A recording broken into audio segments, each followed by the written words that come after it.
time out of your budget presentations to hear about trees. Not as exciting maybe, but nonetheless very important. Yes. There's a lot of value in trees. So tonight we're going to just do a brief review of our tree ordinance. I wanted to remind you that the original tree ordinance was adopted by the City Council in 2006.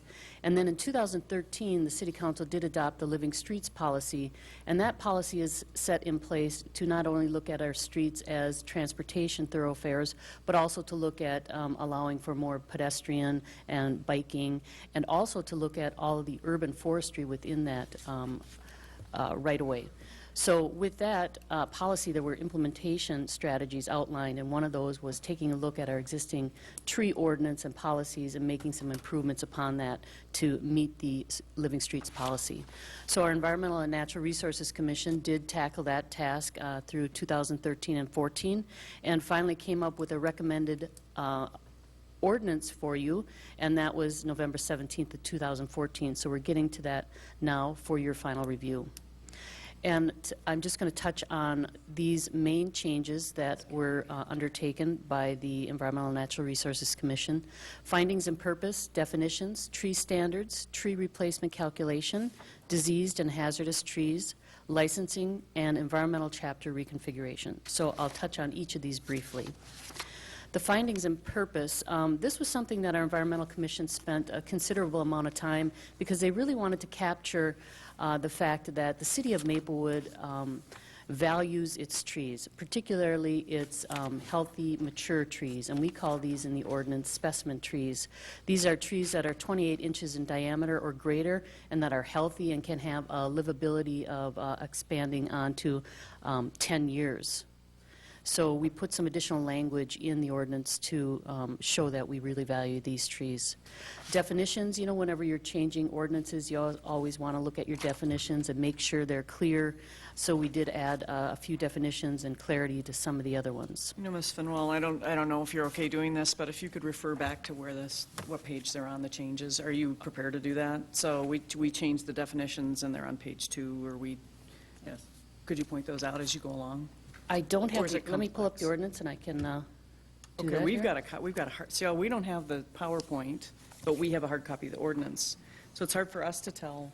It should be what, underlined language that's different? Typically, yeah. I think the problem. So I know that I only have a minimum amount of time here, and you can go through it. the changes were quite extensive, okay, you know, no. but so if they're underlined, is that what we look for? Or how do what I have done here, Madam Mayor, is you just have the clean version. So basically, in the end, what happened was the entire tree ordinance was revamped. Okay, so why don't you just go through the changes, and yeah, I'm just, as you pointed out, maybe point out what's changed, right, which is what you're doing. I was just trying to I'll do that, and then maybe afterward, if you have specific details about where they might be located, I can identify that. Okay. But generally speaking, what we had to do in the end was really just scratch the whole ordinance and revamp it, Okay. particularly because of this one item here, so it's good timing that you bring this up. The tree standards, this was kind of the major change in our ordinance, was there's areas within the ordinance that really go into applicant requirements.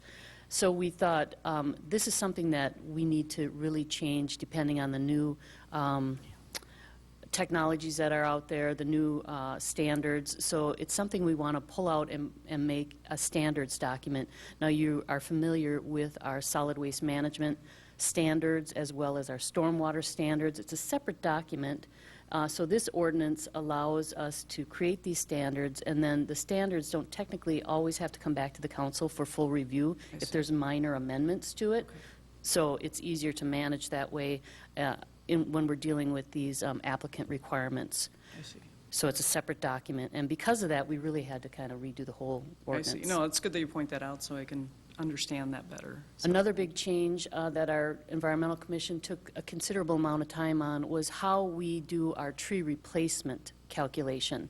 Now, if you're a developer and you come in, you have to supply the city with a survey showing the size and species of the trees that are specimen trees, a certain size. You know, we don't count the smaller trees.